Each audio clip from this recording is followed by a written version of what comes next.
The live TV, सच सबसे आगे।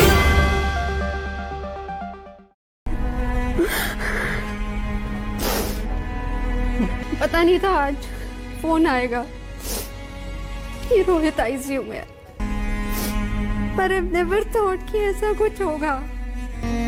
कभी नहीं सोचा था। कोरोना के इस काल में इस तरह से बस बहुत ज्यादा मुश्किल हो रहा है कि मैं क्या कहूँ। तो मेरी फैमिली की नहीं है, हम लोगों के लिए बहुत बड़ा लॉस है, मेरे लिए बहुत बड़ा लॉस है। नमस्कार दोस्तों, आप देख रहे हैं द लाइव टीवी। आपके साथ मैं हूं भुवन शर्मा। आज की एक शॉकिंग न्यूज तब आई जब पता चला कि आज तक के चर्चित एंकर रोहित सरदाना की कोरोना से मौत हो गई। हर ओर उसकी चर्चा होने लगी, लोग श्रद्धांजलि देने लगे, दुख जाहिर करने लगे। किसी की मौत पर यह सब होना लाजमी भी है, हमारी भी गहरी संवेदना है। रोहित सरदाना और ना जाने कितने ही पत्रकारों की कोरोना से अब तक मौत हो चुकी है, लेकिन इन मौतों से जुड़ा एक सच हम आपको इस वीडियो में बताने जा रहे हैं। दोस्तों, सच ये है कि आज तक की पत्रकारिता की वजह से रोहित सरदाना की मौत हुई है। और सिर्फ आज तक ही नहीं, इस सच के दायरे में गोदी मीडिया के दूसरे तमाम चैनल्स भी शामिल हैं। शायद दिवंगत हो चुके कई लोग, कई पत्रकार, शायद खुद रोहित सरदाना भी आज हमारे बीच होते अगर गोदी मीडिया अपना काम सही से, पूरी ईमानदारी से कर रही होती। वक्त रहते सत्तानशी से सवाल पूछे होते, उनको उनकी जिम्मेदारियों का एहसास कराया होता, उनकी कारगुजारियों से पर्दा हटाया होता, तो शायद ऐसा मंजर ना देखने को मिलता। रोहित सरदाना की मौत को महज मैं कोरोना से हुई मौत नहीं मानता, बल्कि एक संदेश इसमें छिपा है। संदेश है गोदी मीडिया के लिए कि अभी भी वक्त है, सुधर जाओ, वरना आज सरदाना हमारे बीच नहीं है, कल कोई और नहीं होगा, परसों किसी और साथी का नाम सामने आ जाएगा। धीरे धीरे इस निकम्मी सरकार की पॉलिसी और कमजोर नीति की बलि एक के बाद एक सारे भारतीय चढ़ेंगे। जब कोरोना की दूसरी लहर भारत में कहर ढा रही थी, आज तक समेत गोदी मीडिया के दूसरे चैनल्स लगे थे पश्चिम बंगाल चुनाव कवर करने में। कोई बुलेट पर बैठकर निकल रहा था तो कोई हवाई जहाज में मंत्री जी के साथ ठाठ में सफर कर रहा था, कोई ट्रक पर चढ़कर चुनाव की डुगडुगी बजा रहा था, तो इस बीच होली का भी जश्न मना लिया। तस्वीरें तो इस बात की गवाह हैं, आप इन्हें कैसे झुटलाएंगे। ऐसा लग रहा था मानो इस सरकार के लिए, इस मीडिया के लिए कोरोना कोई मुद्दा है ही नहीं। उनके लिए कोई मुद्दा अगर देश में कुछ था तो वो था बंगाल का चुनाव, वो था इस देश का नया बनने वाला पार्लियामेंट, जिसकी शायद अस्पतालों और ऑक्सीजन से भी, रेमडेसिविर से भी ज्यादा जरूरत है देश को। गोदी मीडिया सरकार की भक्ति में लीन होकर दिन रात मोदी चालीसा पढ़ना अगर छोड़ देती तो उनके साथ आज यूं उन्हें छोड़कर उनके साथी ना चले गए होते।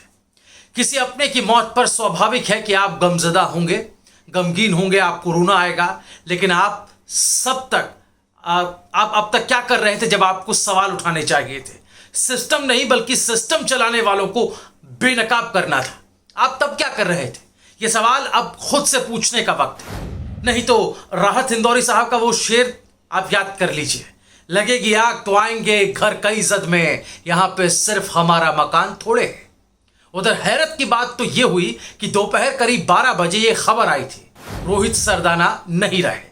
सबसे पहले सभी ने वो चैनल लगाया इस खबर को पुख्ता करने के लिए, क्योंकि आज तक खबरों के नाम पर फेक न्यूज का कारोबार जिस तरीके से चलाता रहा, इसलिए लोग जल्दी से यकीन वैसे करते नहीं, लेकिन आज तक के वो एंकर थे, लिहाजा वहां जाना लाजमी था। और वहां जाकर क्या देखा लोगों ने कि वहां तो चल रहा है एग्जिट पोल, बंगाल चुनाव का एग्जिट पोल।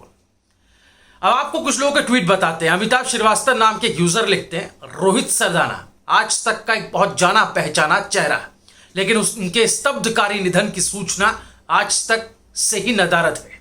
एबीपी न्यूज के एंकर शोभना यादव ने आंसुओं के साथ भरे गले से यह सूचना दी।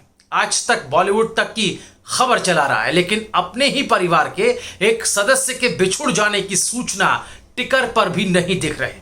ये कैसी संपादकीय नीति, ये कैसा मैनेजमेंट, ये कैसा प्रबंधन है। इसी में एक यूजर लिखते हैं कि आज तक राजनीतिक एजेंडा वाला चैनल है, इससे आप मानवीयता की अपेक्षा आप रखते हैं तो ये बेवकूफी होगी। सरदाना को हमारी विनम्र श्रद्धांजलि। वहीं नकुल चतुर्वेदी नाम के एक पत्रकार लिखते हैं कि आज तक चैनल पर रोहित सरदाना की मौत की ब्रेकिंग तक नहीं चली, ये सिला देते हैं संस्थान, शर्म करो आज तक वालों। वहीं नवेद शिको नाम के एक यूजर लिखते हैं कि उफ, आज तक खबर में इतना सुस्त कोई न्यूज चैनल नहीं देखा। खुद का सितारा दुनिया से एग्जिट कर गया और ये चैनल चुनावी एग्जिट पोल में मशरूफ है। सोशल मीडिया में वायरल आज तक के स्टार एंकर के देहांत की खबर जब आज तक पर नहीं चली तो लोग इस खबर को फेक मानने लगे। फिर जी न्यूज के सुधीर चौधरी के ट्वीट से आज तक के रोहित सरदाना की मृत्यु की खबर की पुष्टि हुई। विक्रम सिंह चौहान आज तक के पत्रकार रोहित सरदाना का दिल का दौरा पड़ने से निधन हो गया, ये लिखते हैं। वो कोरोना से पीड़ित थे, लेकिन जिस चैनल में वो एंकरिंग करते थे वो उनकी मौत की खबर नहीं दे रहा। ब्रेकिंग तो छोड़िए, पट्टी में भी नहीं चला रहा। आज तक अभी के प्रोग्राम में भी केंद्र का बखान कर रहा है। आप सोचिए, एक पत्रकार की मौत पर उसका संस्थान कैसे खुद को उससे अलग कर लेता है। झेलता सिर्फ उस पत्रकार का परिवार है। जब एबीपी न्यूज जैसा चैनल, प्रतिस्पर्धी चैनल आज तक का, वो आज तक के एंकर की मृत्यु की खबर चला रहा था, उस दौरान आज तक एग्जिट पोल दिखा रहा था, कोरोना और बॉलीवुड दिखा रहा था, लेकिन नहीं दिखा रहा था तो अपने स्टार एंकर की मृत्यु की खबर या उससे जुड़ी कोई जानकारी। हर कोई हैरान था, सबकी निगाहें आज तक की तरफ थी, लेकिन वहां पर इस तरह की कोई सूचना नहीं थी। काफ़ी लंबे वक्त तक, करीब 3 घंटे के आसपास, 3 से 4 घंटे का वक्त रहा और उसके बाद जाकर के एंकर्स को बैठाया गया। गमज़दा थे, रो रहे थे अपने साथी के बिछुड़ जाने से, लेकिन तब क्या, अब इन सब की अब ये सब दिखाने से क्या फ़ायदा। जाहिर है ये सवाल उठेगा कि आपने पहले गौर कर लिया होता, पहले ध्यान दे दिया होता, सिस्टम ना चिल्ला करके आप सिस्टम के जो कंट्रोलर हैं, जो सिस्टम को चलाते हैं, उनसे अगर आप सवाल पूछ लेते, जवाबदेही जो है उनसे ले लेते, तो शायद ऐसा वक्त नहीं देखना पड़ता। हमें भी बहुत अफसोस है रोहित सरदाना की मौत पर, लेकिन इस तरह की मौत आगे ना हो। कई पत्रकार अब भी जूझ रहे हैं, ऐसा दृश्य, ऐसा नज़ारा फिर देखने को ना मिले। गोदी मीडिया यहां से सबक ले सकता है। इस वीडियो पर आपकी राय क्या है, कमेंट में हमें जरूर बताएगा। द लाइव टीवी, सच सबसे आगे।